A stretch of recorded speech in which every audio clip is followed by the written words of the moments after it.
এই কে এখানে? আমার চোখ কেন বেঁধে রেখেছো? বলো আমাকে, কোথায় নিয়ে এসছো আমাকে? কে তোমরা? এই খোলো আমাকে।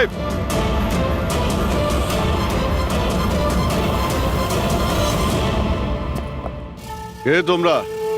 হ্যাঁ, চোখ থেকে ওটা খোলো।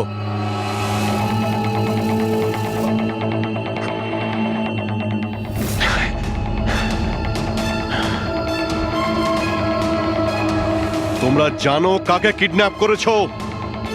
একজন সিআইডি অফিসারকে। অভিজিৎ, তুমি আর এখন কোনো সিআইডি অফিসার নও। Senior inspector Abhijeet CID duty থেকে সাসপেন্ড থাকবে। ভয় পেও না, আমাদের থেকে তোমার কোনো ভয় নেই। আমাদেরকে নিজের বন্ধু ভাবতে পারো। বন্ধু? তোমরা কারা বলবে? সব জেনে যাবে অভিজিৎ, আমরা কে আর তোমার থেকে কি চাই। অন্ধকারে লুকিয়ে রয়েছো কেন? সাহস থাকলে সামনে এসো। আমরা অন্ধকারে আছি কারণ এই দেশ আর সমাজ আমাদেরকে আলোতে কাজ করতে দেয় না। তার মানে আমরাও তোমার মতো একজন আইনের রক্ষক, কিন্তু তুমি আইনের ছাতার তলায় কাজ করো আর আমরা ওর বাইরে। আমরা অপরাধীদের সরাসরি সুবিচার দিয়ে থাকি, না কোর্ট, না কাছারি, না এনকোয়ারি কমিশন, সোজা মৃত্যুদণ্ড। এক মিনিট, তোমরা কি বলছো? আমি আমি কিছুই বুঝতে পারছি না। চিনতে পারছো একে? এ তো মালবিকা, নামেই সোশ্যালাইট, কিন্তু অনেক আতঙ্কবাদী সংগঠনের সঙ্গে যুক্ত। Good, next. একে আবার চিনব না? সবাই জানে ও রিয়েল এস্টেটের ব্যবসায়ী, কিন্তু তার আড়ালে ড্রাগসের ব্যবসা। উইলিয়াম? এ তো উইলিয়াম। 7টা মার্ডারের কেস আছে এর উপরে। That's right. কিন্তু এদের ছবি তোমরা আমায় কেন দেখাচ্ছ? আইনের ইতিহাসে আজ এক ঐতিহাসিক জয়। ভয়ঙ্কর আসামি বালা সিজু, যাকে বাচ্চাদের অপহরণের জন্য প্রত্যেক রাজ্যের পুলিশ খুঁজে বেড়াচ্ছিল, সে শেষ পর্যন্ত সিআইডির হাতে ধরা পড়ে গেল। এখন সিআইডির টিম বালাকে জিজ্ঞাসাবাদ করবে, আর বালাকে জিজ্ঞাসাবাদের ভিডিও বানিয়ে সেটাকে আদালতে প্রমাণ হিসেবে তুলে ধরবে, যাতে বালাকে কঠোর থেকে কঠোরতর সাজা দিতে পারা যায়।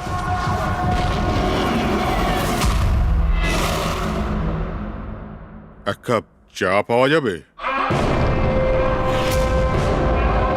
ওই বাচ্চাগুলো কোথায় যাদের তুই বিক্রি করেছিস? আমি কোনো বাচ্চাকে বিক্রি করিনি। বাচ্চাটা দেশে আছে না বিদেশে আছে? আমার চাটা কোথায় গেল এসিপি স্যার? দেশে নাকি বিদেশে? চুপ! দেখ বালা, ওই বাচ্চাগুলোকেই তাদের মা বাবার কাছে পৌঁছে দেবো, আমি কথা দিয়েছি। যদি ওদের কিছু হয় না, তোর অবস্থা আমি এমন করব যেটা তুই স্বপ্নেও ভাবতে পারছিস না। এসিপি স্যার আমাকে হুমকি দিচ্ছেন? তোর কপাল ভালো যে আমরা শুধু মুখে বলছি, কিন্তু যদি দয়া থাকতো তো কি করতো? খুব বেশি হলে আমার জন্য এক কাপ চা নিয়ে আসতো।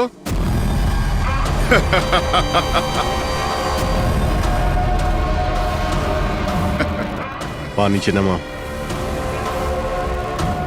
আরে ম্যাডাম, আপনি আমার জন্য চা বানিয়ে আনুন। তাছাড়া মেয়েদের কাজ ঘরেই হয়, এই সিআইডিতে কেন সময় নষ্ট করছেন আপনি? রবি, আর যদি আমার ম্যাডামের হাতের চা ভালো লাগে, হ্যাঁ, তো আমি ওর সাথে বিয়ে করবার ব্যাপারেও ভাবতে পারি। উকিল বাবু, এ কিন্তু বড্ড বাড়াবাড়ি করছে। কি তোর এত সমস্যা হচ্ছে কেন অভি? হ্যাঁ, তোর এই ম্যাডামের সাথে কোনো চক্কর চলছে নাকি রে? এটা কি করলেন আপনি? আমার ক্লায়েন্টের উপর হাত তুললেন আপনি?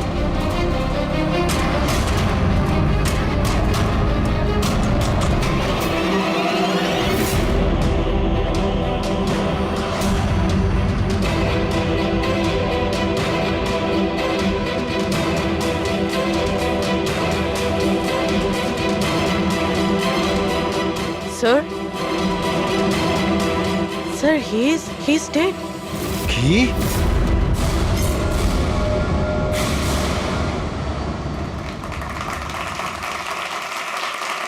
Good evening ladies and gentleman and welcome to প্রশ্ন উত্তর। আমি আপনাদের হোস্ট অভয় কুমার আপনাদের স্বাগত জানাই। আজকের বিষয় একটা বিতর্ক যে আমাদের দেশের আইনের রক্ষাকর্তারা আইনের থেকেও কি বড়। আপনারা সবাই এটা নিশ্চয়ই শুনেছেন যে সিআইডির সিনিয়র অফিসার অভিজিতের উপরে বালা নামক এক ক্রিমিনালকে হত্যার অভিযোগ আরোপ করা হয়েছে। এই জন্য আমাদের মাঝে আজকে উপস্থিত আছেন নিজেই senior inspector Abhijeet from the CID bureau, যার সাথেই এসিপি প্রদ্যুমান স্যারও, ওয়েলকাম স্যার, আর senior inspector Daya CID bureau থেকে। আমাদের প্যানেলিস্ট হলেন ex army officer mister Ranvir, ex IB officer Sanjit sir, আর এক্স জাজ মিসেস মন্দিরা, আর সঙ্গে আছেন ক্রাইমের senior editor Madan Kumar sir, আর সঙ্গে উপস্থিত আছেন সিনিয়র জার্নালিস্ট আর হিউম্যান রাইটস অ্যাক্ট্রেস। তাহলে আমি শুরু করতে যাচ্ছি হিউম্যান রাইটস অ্যাক্ট্রেসকে দিয়ে। বলুন এই কেস সম্পর্কে আপনি কি বলবেন? এদের মতো অফিসারদের জন্যই আইনের নাম খারাপ হচ্ছে দেশে। একদম ঠিক। হাতে বন্দুক কি শক্তি এসে যায়? এনাদের মনে হয় কি যা খুশি তাই করবে। আর মানবাধিকারকে মুচড়ে রেখে দেয় এই সব আইন রক্ষকরা। হ্যাঁ, আমি তো বলি এদের থেকে বন্দুকটাই ফেরত নিয়ে নেওয়া উচিত। বন্দুক চালানোর নৈতিকতা কি হতে পারে এদের ধারণাই নেই। আমি তো এটা বলবো যে এরা একটা সিম্পল কথাকে রং চড়িয়ে বলছে। বালা সিআইডিদের সঙ্গে খারাপ ব্যবহার করেছিল, আর এর মধ্যে যদি হাত উঠেই যায় তার মানে তো এই নয় যে অভিজিতের ওপর খুনের দাগ লাগিয়ে দেওয়া হবে। আর যদি কোনো অপরাধীর হাতে হতো এই খুন, তো তাহলে কি আপনি ছেড়ে দিতেন? বা সাধারণ মানুষের হাতে? না তো। তাহলে যে নিয়ম সাধারণ মানুষের জন্য রয়েছে তা সিআইডির জন্য কেন হবে না? মিস মন্দিরা, আপনি কখন থেকে চুপ করে বসে আছেন? এই বিষয়ে আপনি কি বলতে চান? অভিবাবু, আমি এই জন্য চুপ রয়েছি যে যেই সিআইডির বাহাদুরির প্রশংসা লোকেরা করে থাকে তাদেরকে আজ এখানে অপমান করাটা ঠিক হচ্ছে কি? দেখুন, আমার মনে হয় তর্কের কোনো শেষ নেই। যে অভিজিৎ ঠিক না ভুল, এগুলো নিজস্ব ভাবনার উপর নির্ভর করে। এখন আমি কথা বলতে চাই এসিপি প্রদ্যুমান স্যারের সাথে, যার লম্বা কেরিয়ার দেশের প্রতি দায়িত্ব এবং কর্তব্যে পরিপূর্ণ। এই কেসেতে আপনি কার পক্ষ নেবেন? সিআইডির অভিজিৎ স্যারের নাকি আইনের পক্ষ নেবেন? দেখুন, আজ পর্যন্ত আমি বরাবর আইনকে সমর্থন করেছি, আর পরেও সমর্থন করব। আমি ন্যায়ের পক্ষেই। আর এ কথা বলার কাউকে আমি সুযোগ দেব না যে আইন সিআইডির জন্য একরকম আর সাধারণের জন্য অন্য রকম। যতক্ষণ না এনকোয়ারি কমিশনের ডিসিশন জানাচ্ছে ততক্ষণ senior inspector Abhijeet CID duty থেকে সাসপেন্ড থাকবে।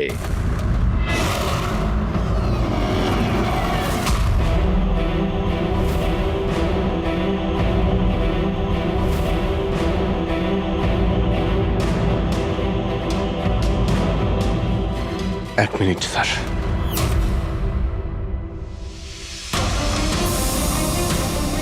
স্যার, আমার ব্যাপারে লোকেরা কি বলল তাতে আমার কিছুই যায় আসে না। এইমাত্র আপনার মুখ থেকে যা শুনলাম তাতে খুব কষ্ট হচ্ছে স্যার। যা কিছু হয়েছিল আপনার সামনেই হয়েছিল, আপনি ওইখানে ছিলেন। আপনার বুকে হাত দিয়ে বলুন তো স্যার, আমি কি ইচ্ছে করে ওই লোকটাকে মেরেছি? আর যদি আপনার উত্তর হ্যাঁ হয়, তাহলে আমি আদালতের সিদ্ধান্ত শোনার আগেই নিজে গিয়ে ফাঁসি কাটে ঝুলে পড়বো স্যার। অভিজিৎ, রিল্যাক্স। না দয়া, অনেক হয়েছে। এরকম অনেকবারই হয়েছে। অনেক সময় দেখেছি কিছু মানুষেরা আমাদের উপরে অপবাদ দেয়, আর স্যার আমাদের পক্ষে থাকার বদলে আমাদের সাসপেন্ড করে দেন। আর আপনারা বড় বড় কথা বলছিলেন মানবাধিকারের। কি বলছিলেন আপনি? আমাদের হাত থেকে বন্দুক নিয়ে নেওয়া উচিত। আজ আপনারা বাড়িতে সুরক্ষিত হয়ে যে হোলি আর দীপাবলি কাটাতে পারেন, সেটা সেই কারণে কারণ আমাদের হাতে বন্দুক রয়েছে। সারা রাত ধরে আমরা জাগি যাতে আপনারা নিশ্চিন্তে ঘুমোতে পারেন। যখন অপরাধী এইখানে কপালে বন্দুক ঠেকায় না আর বুকে গুলি চালানোর জন্য হুমকি দেয়, ঠিক তখন আপনাকে এটা মনে করিয়ে দেওয়া হয় যে আপনি অপরাধীকে গুলি করতে পারবেন না, শুধু পায়ে গুলি করতে পারবেন। সেই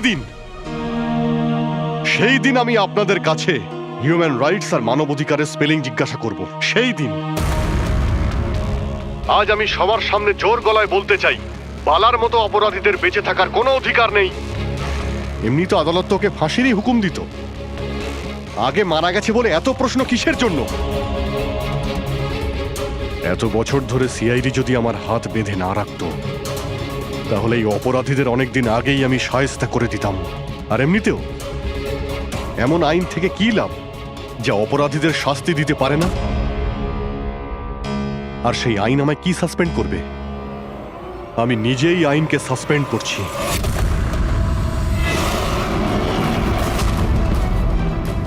মনে সাহস আর পকেটে রেজিগনেশন নিয়ে আমি সবসময় ঘুরি।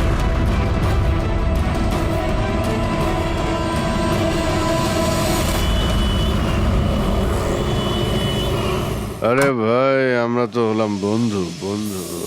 কি চাই বলো তোমার? এই আমার বন্ধুর জন্য সব নিয়ে এসো আজকে, তুমি আর আমি মিলে। এই চল চল।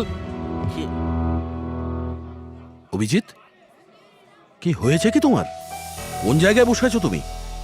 আর কি ধরনের লোক আছে সাথে? চলো ওঠো ওঠো, চলো বাড়ি চলো। কোথায় যাব? সিআইডি ব্যুরোই তো আমার বাড়ি ছিল, আর ওখানে যাওয়ার আমার পারমিশন নেই। স্যার, সব ঠিক হয়ে যাবে। আপনি এখান থেকে চলুন।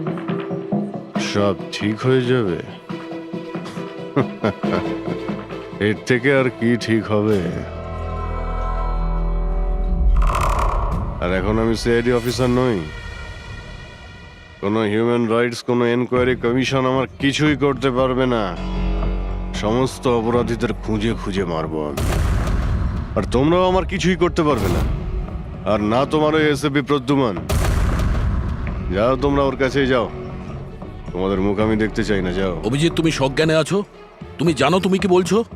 ছাড়ো না ভাই, যদি তুমি সত্যিকারের বন্ধুই হতে না, তাহলে ওই দিনই প্রমাণ করে দিতে আজ এই সমস্ত ন্যাকামি করার কোনো প্রয়োজন নেই। কি বললে তুমি? নাটক? তোমার এটা নাটক মনে হলো? আবার কি? ঠিক বলেছ, একদম ঠিক বলেছ। স্যার, যাও যাও, তুমিও যাও।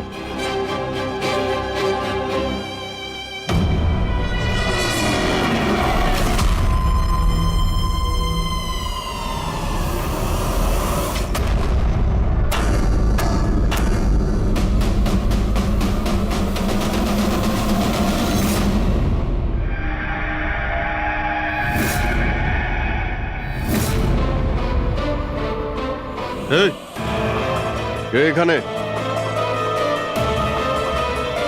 আমার চোখ কেন বেঁধে রেখেছো? বলো আমাকে, কোথায় নিয়ে এসছো আমাকে?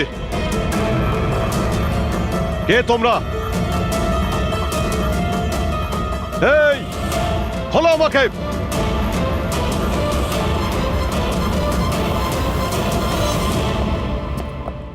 কে তোমরা? হ্যাঁ,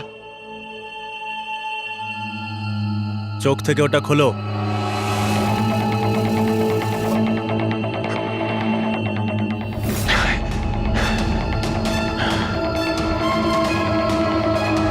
তোমরা জানো কাকে কিডন্যাপ করেছো?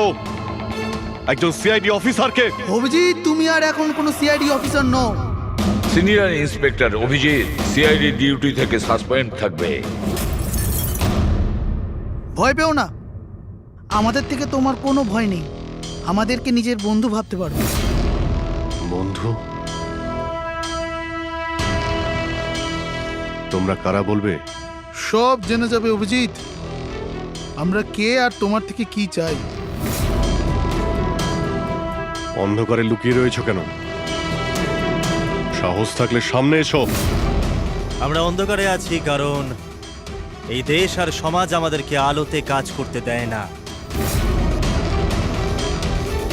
তার মানে আমরাও তোমার মতো একজন আইনের রক্ষক, কিন্তু তুমি আইনের ছাতার তলায় কাজ করো আর আমরা ওর বাইরে। আমরা অপরাধীদের সরাসরি সুবিচার দিয়ে থাকি, না কোর্ট, না কাছারি, না এনকোয়ারি কমিশন, সোজা মৃত্যুদণ্ড। এক মিনিট, তোমরা কি বলছো? আমি কিছুই বুঝতে পারছি না। চিনতে পারছো একে? এ তো মালবিকা, নামেই সোশ্যালাইট, কিন্তু অনেক আতঙ্কবাদী সংগঠনের সঙ্গে যুক্ত। Good, next. একে আবার চিনব না? সবাই জানে ও রিয়েল এস্টেটের ব্যবসায়ী, কিন্তু তার আড়ালে ড্রাগসের ব্যবসা। উইলিয়াম? এ তো উইলিয়াম। 7টা মার্ডারের কেস আছে এর উপরে। That's right. কিন্তু এদের ছবি তোমরা আমায় কেন দেখাচ্ছ? আমার কাছে কি চাইছো?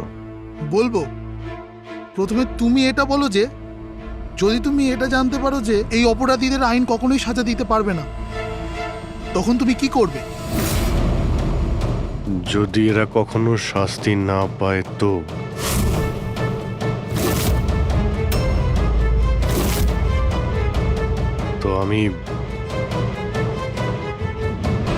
আমি এদের নিজেই মারব। আর এমনিতেও কোনো অপরাধীদের বেঁচে থাকার কোনো অধিকার নেই। সবাইকে পিষে মেরে ফেলা উচিত, সবাইকে। Very good. তোমার ভেতরে এই রকমই উদ্যম আর সাহস দেখতে চেয়েছিলাম আমরা। আমি তোমার যন্ত্রণা বুঝতে পারি অভিজিৎ। যদি বালা ভুল করে মরেও যায় তাতে কি আর হবে? ছিল তো ও একটা অপরাধী, না? এবার তুমিই বলো অভিজিৎ, এত বছরের চাকরির এই যে পুরস্কার পেয়েছো তুমি, এটা কি ঠিক? এদের মতো অফিসারদের জন্যই আইনের নাম খারাপ হচ্ছে দেশে। আর মানবাধিকারকে মুছড়ে রেখে দেয় এই সব আইন রক্ষকরা। হাতে বন্দুক কি শক্তি এসে যায়? এনাদের মনে হয় কি যা খুশি তাই করবে। না, এটা একদমই ঠিক নয়।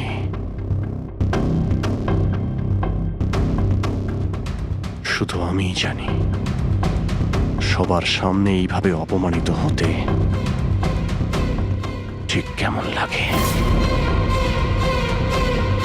কতটা যন্ত্রণা হচ্ছে আমার। আমরা বুঝতে পারছি অভিজিৎ, এই জন্যই তো তোমার দিকে বন্ধুত্বের হাত বাড়াতে চাই। আমাদের গ্যাংয়ের কাজ হলো এই অপরাধীদের শাস্তি দেওয়া, যাদেরকে আদালত খোলা ছেড়ে দিয়েছে। হাত মেলাবে আমাদের গ্যাংয়ের সাথে? এত কি ভাবছো অভিজিৎ? আমাদের সঙ্গে থাকবে নাকি ওই সিস্টেমের সাথে, যে অজান্তে হওয়া একটা ঘটনার জন্য তোমাকে শাস্তি দিয়েছে? আমি জানি না যে তোমরা কারা, তবে লড়াই যখন অপরাধ আর অপরাধীদের বিরুদ্ধে, তখন আমার উত্তর সব সময় হ্যাঁ। কিন্তু এর প্রথমে তোমাকে বিশ্বস্ততার পরীক্ষা দিতে হবে। বিশ্বস্ততার পরীক্ষা? এই লোকটা কে? গগন, যে 5 জন মহিলাকে খুন করেছে, আর আদালত একে মানসিক ভারসাম্যহীন হিসেবে মুক্তি দিয়ে দিয়েছে। নাও রিভলভার আর চালাও গুলি।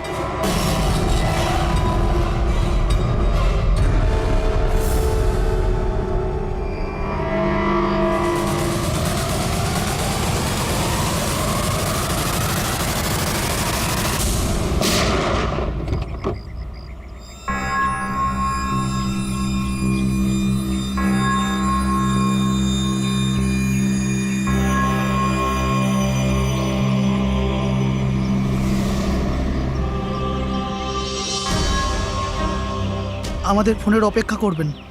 আর হ্যাঁ, যা আপনার অসুবিধা হলো না ওর জন্য সরি। আর একটা কথা মাথায় রাখবেন, ফোন সবসময় নিজের সাথে রাখবেন, যদি বাথরুম যেতে হয় তবেও।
আমি এসে গেছি।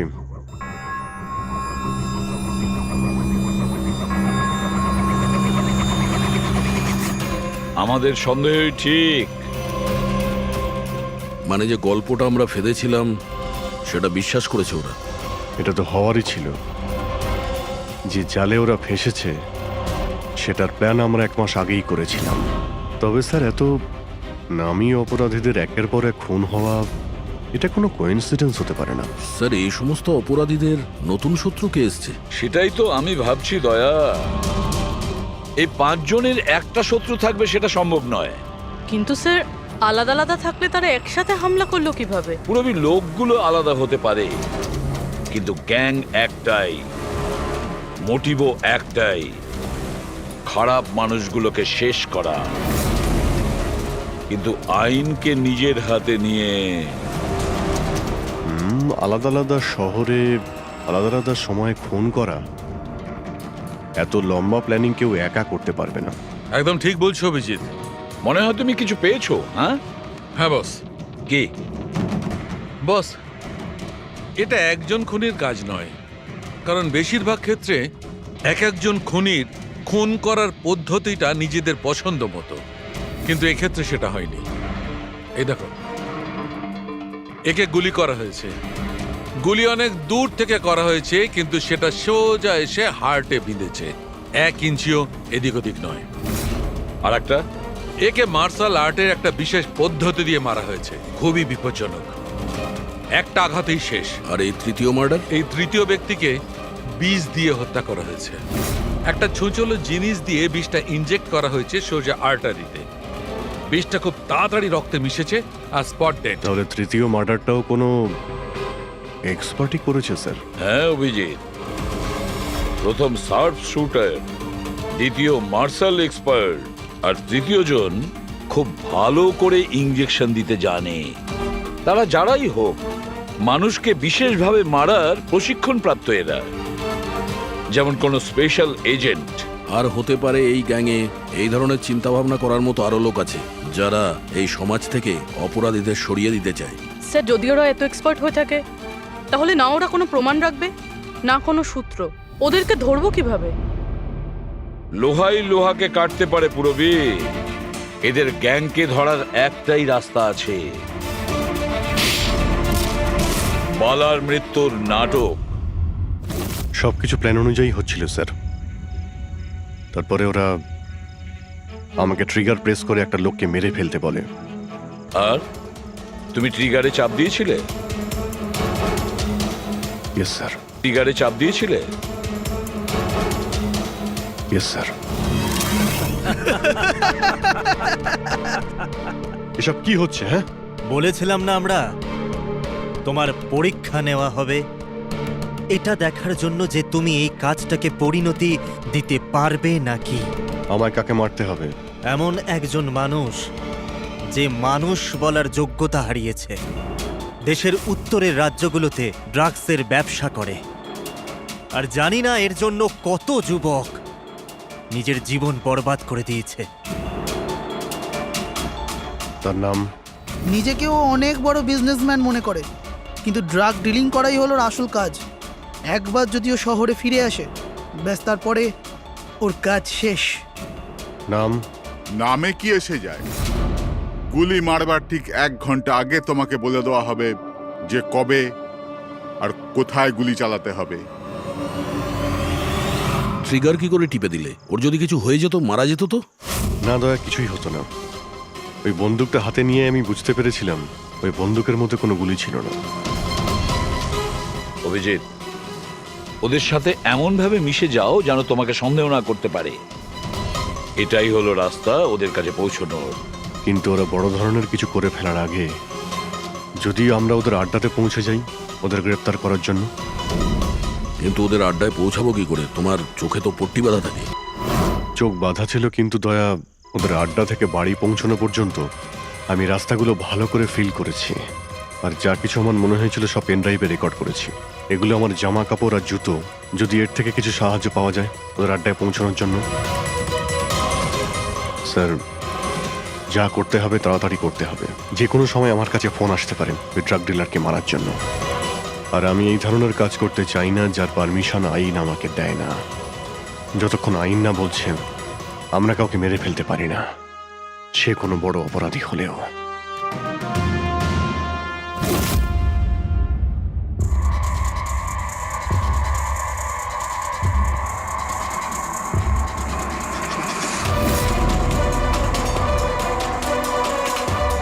ভালো করে শুনুন, প্রায় 1.5 ঘন্টা লেগেছিল ওদের আড্ডা থেকে আমার বাড়িতে ফিরতে।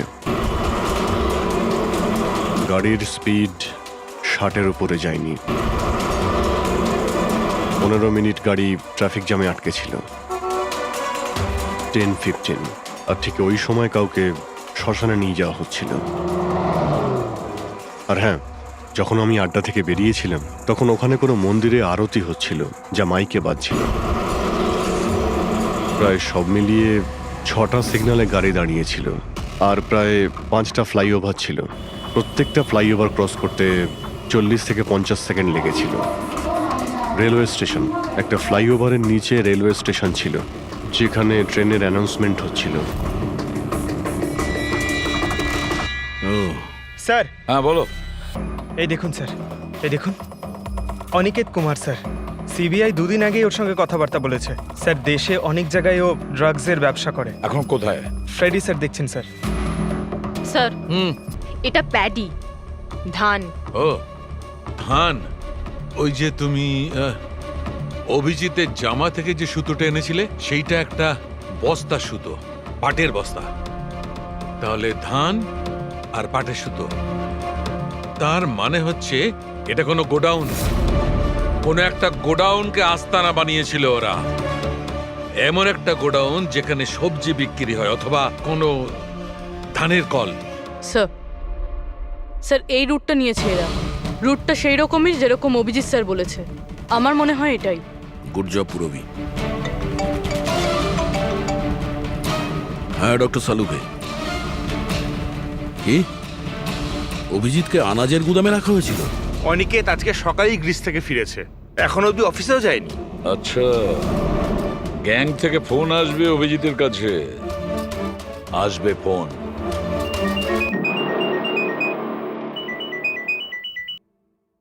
হ্যালো। আপনার জন্য একটা সুখবর আছে অভিজিৎ স্যার। যে সময়ের আপনি অপেক্ষা করছিলেন সেটা এসে গেছে। আজকের এই শুভ দিনে এক অপরাধী শাস্তি পাবে। ঠিক 1.5 ঘন্টা পরে একটা কালো রঙের গাড়ি আসবে আপনার কাছে, আর বলে দেওয়া হবে আপনি কার ওপর আর কখন গুলি চালাবেন। হ্যাঁ, কিন্তু রাইফেল কোনটা? তাতে কি যায় আসে রাইফেল কোনটা? আপনাকে তো সিআইডি ট্রেনিং এ সব ধরনের ট্রেনিং দেওয়া হয়েছে, তাই না? হ্যাঁ, আমাকে সব ধরনের ট্রেনিং দেওয়া হয়েছে, কিন্তু আমার কাছে একটাই চান্স গুলি চালানোর। যদি আমি জানতে পারি বন্দুকটা কোন ধরনের, তো একটু সহজ হবে। RS 451। ওকে, RS 451।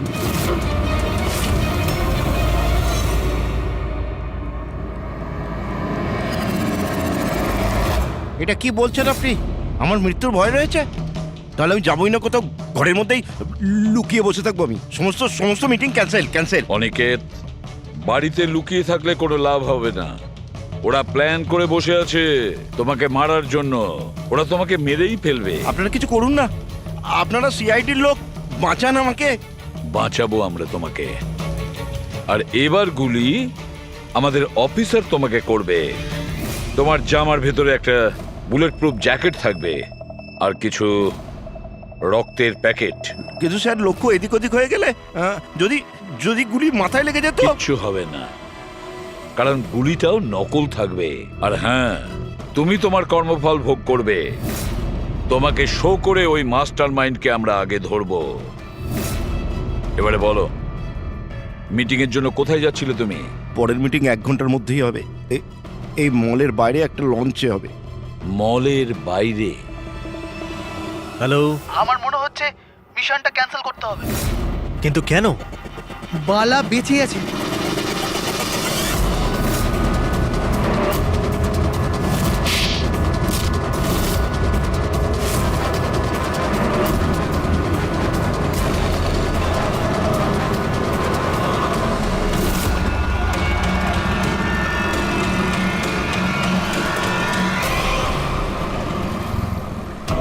খুব বড় বিশ্বাসঘাতকতা হয়েছে আমাদের সাথে। অভিজিতের হাতে কেউ খুন হয়নি। প্ল্যান ক্যান্সেল করব না আমরা। সিআইডি আর অভিজিৎকে এই বিশ্বাসঘাতকতার চরম মূল্য চোকাতে হবে।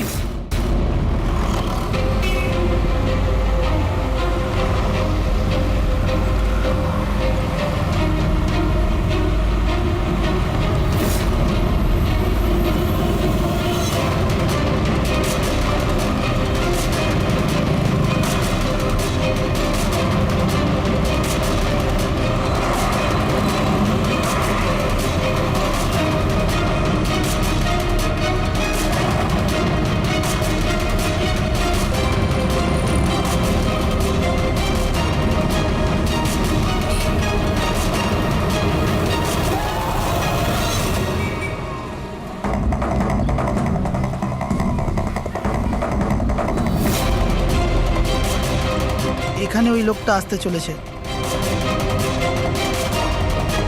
কিন্তু ওই লোকটা কে?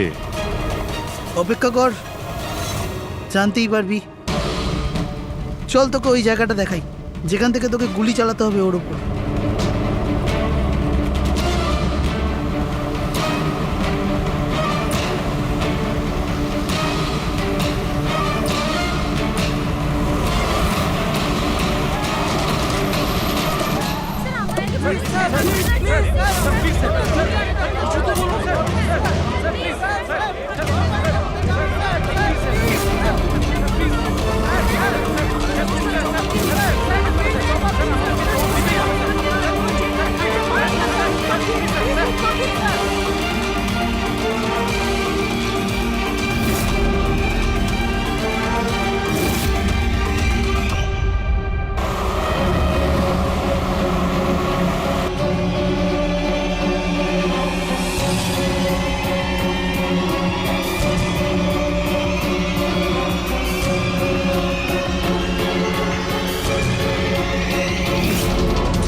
গোডাউন তো একদম খালি, কেউ নেই এখানে।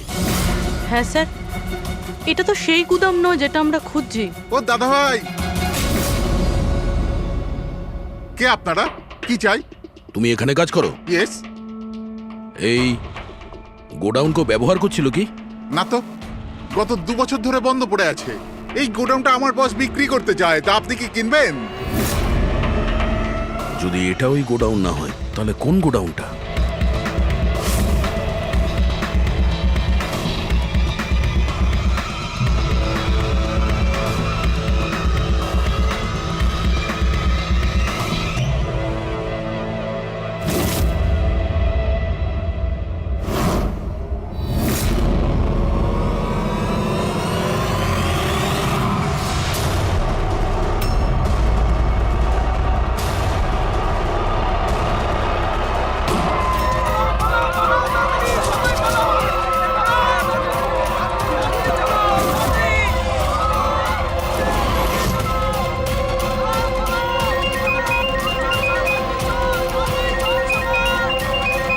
হ্যালো।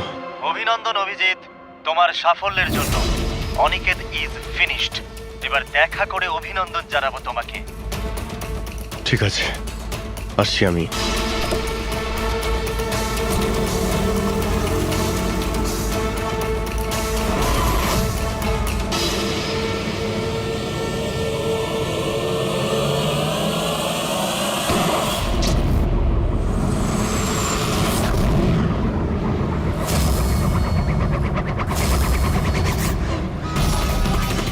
পঙ্কজ, ধরো, ছাড়বে না ওকে। ও নো স্যার। কি হয়েছে? স্যার, আমি একটা ভুল করে ফেলেছি। ওই তিলকনগরের গুদামটা মিস করেছি। স্যার এই দেখুন স্যার, ওখানেও একটা মন্দির আছে, শ্মশান আছে, ফ্লাইওভার আছে আর রেলওয়ে ট্র্যাক। আচ্ছা, ওই গোডাউনটা না তো? কত দূর এখান থেকে? স্যার, ট্রাফিক জ্যাম নিয়ে 40-45 মিনিট লাগবে। স্যার, অপরাধীরা জানতো আমাদের প্ল্যানটা। অভিজিৎ স্যারের নকল গুলি চালাবার কথা। অভিজিতের সামনে বিপদ, দয়াকে ফোন করতে হবে। দয়া, দেখো অনিকেতকে কেউ গুলি করেছে, আসল গুলি। হ্যাঁ, অভিজিতের সামনে বিপদ। ওদের আড্ডা জানতে পেরেছো? না স্যার, খুঁজছি। তাড়াতাড়ি তাড়াতাড়ি দয়া, আমাদের হাতে টাইম নেই।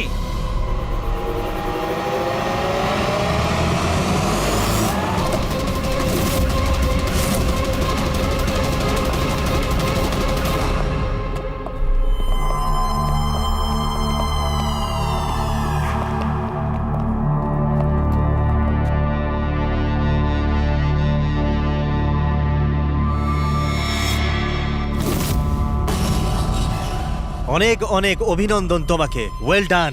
অনিকেতের মৃত্যুর খবর প্রত্যেকটা নিউজ চ্যানেলে দেখাচ্ছে, আর এখন তুমি আমাদের বিশ্বাস জিতে নিয়েছো। এই জন্য এখন অন্ধকার থেকে আলোতে এসে তোমার সাথে নিজেদের পরিচয় করাবো।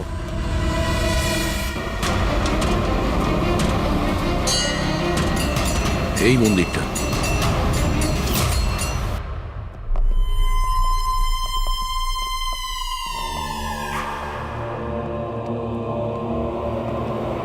আমাদের প্যানেলিস্ট হলেন ex IB officer Sanjit sir,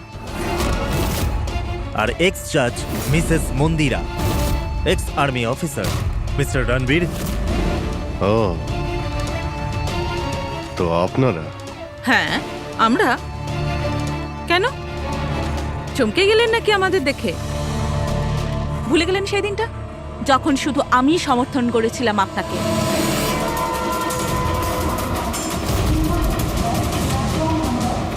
এই হচ্ছে রেলওয়ে স্টেশন। অভিজিৎ, আমাদের সবাইকার লক্ষ্য এক, অন্যায় সাফ করা। কিন্তু আপনাদের চতুর্থ সঙ্গী, ওনার কি হয়েছে? উনি কেন সামনে আসছেন না? আমি সামনে আসবো না, কারণ তুমি একজন বিশ্বাসঘাতক।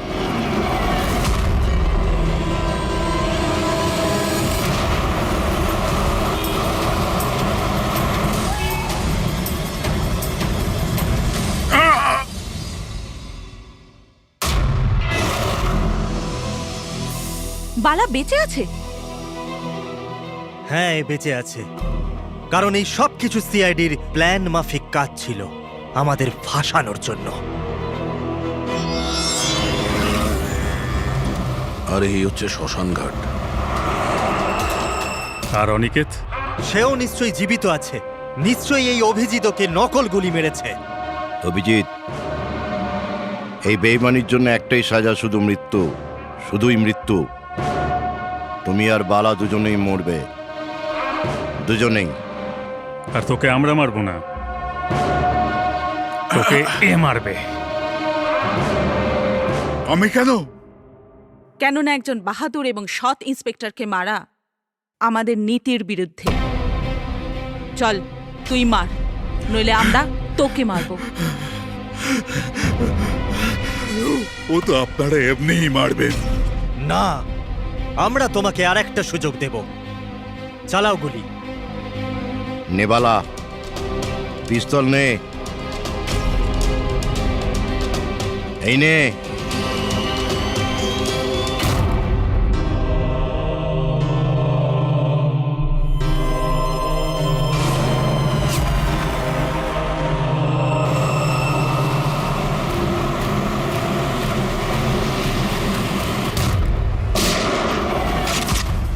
কেউ পালাবে না, চল। আমি আপনাদের হোস্ট অভয় কুমার। আমরা যা করেছি তাতে আমাদের কোনো আফসোস নেই। আমরা তো দেশের জন্য কিছু করতে চেয়েছিলাম, যেরকম আপনারা করে থাকেন। দেশের জন্য কিছু করা তো গর্বের বিষয়, কিন্তু তোমরা যে পথ বেছে নিয়েছো সেটা ভুল পথ, আইনের বিরুদ্ধে। তাহলে আইনই বা কোথায় 100% পারফেক্ট? এটা তো সেই আইনই যেটা থাকা সত্ত্বেও এত অপরাধী সমাজে মুক্ত হয়ে ঘুরছে। ওই অনিকেতকেও আপনি বাঁচিয়ে নিয়েছেন, তাই না? হ্যাঁ, অনিকেতকে আমরাই বাঁচিয়েছি, শুধু গুলি থেকে, আইন থেকে নয়, বুঝেছেন? আর যদি পারফেকশনের কথাই বলেন তো 100% পারফেক্ট কিছুই হয় না, সেটা করতে হয়। আপনাদের এই চিন্তা ভাবনা কি পারফেক্ট? এর কোন গ্যারান্টি আছে যে এই সব কিছু করার সময় তোমরা শুধু অপরাধীদেরই মেরেছো, নির্দোষ কাউকে নয়? আর সেই আদালতের কাছে নিজের অভিযোগ জানিও, সেই আদালতকে যাকে তোমরা অশ্রদ্ধা করতে, আর সেই আদালতই তোমাদেরকে সংশোধন করবে। তারপরেই তোমরা বুঝবে যে দেশের আইনের মর্যাদা কিভাবে দিতে হয়। কেসটা খুবই জটিল ছিল স্যার। হ্যাঁ, আবার অপরাধীও ধরা পড়েছে, আরো একটা কেস ক্লোজ। তোমরা কি বাড়ি যাবে না নাকি? কিন্তু এখনো একজন অপরাধীকে ধরতে বাকি আছে। কি দয়া? Hello CID. কে আপনারা? কি চাই এখানে? আমি বিক্রম, ক্রাইম টিম থেকে। আমাকে এখানকার তল্লাশি নিতে হবে। এই হলো সার্চ ওয়ারেন্ট। তল্লাশি?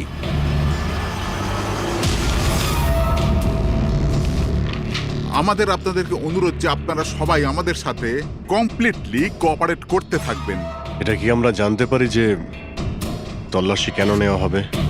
দমনের ফাঁসির কেসে আপনাদের সবার এগেনস্টে কমপ্লেন্ট আছে যে আপনারা সবাই এভিডেন্স নষ্ট করতে চেয়েছিলেন।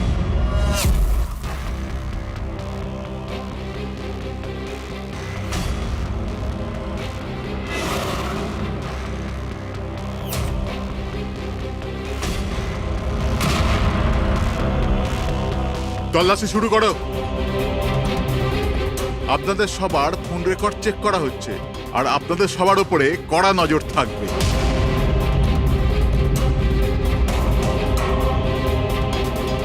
আর হ্যাঁ, আপনাদের সবার সাথে একা একা প্রশ্ন উত্তরও করা হবে। আমার আপনাদের ব্যক্তিগত পরামর্শ হলো, যাই বলবেন একদম সত্যি বলবেন। এটাই সিআইডির ভবিষ্যৎ তৈরি করবে। এই, আমরা সিআইডির কোনো গ্যাসের বেলুন নয়। আর তুমি কে আমাদের ফিউচার ঠিক করার? হ্যাঁ, সিআইডির অস্তিত্ব সত্যের উপরে দাঁড়িয়ে রয়েছে, মিথ্যের উপরে নয়। হ্যাঁ, আমি জানি আপনারা সিআইডির লোক, জানি আমি।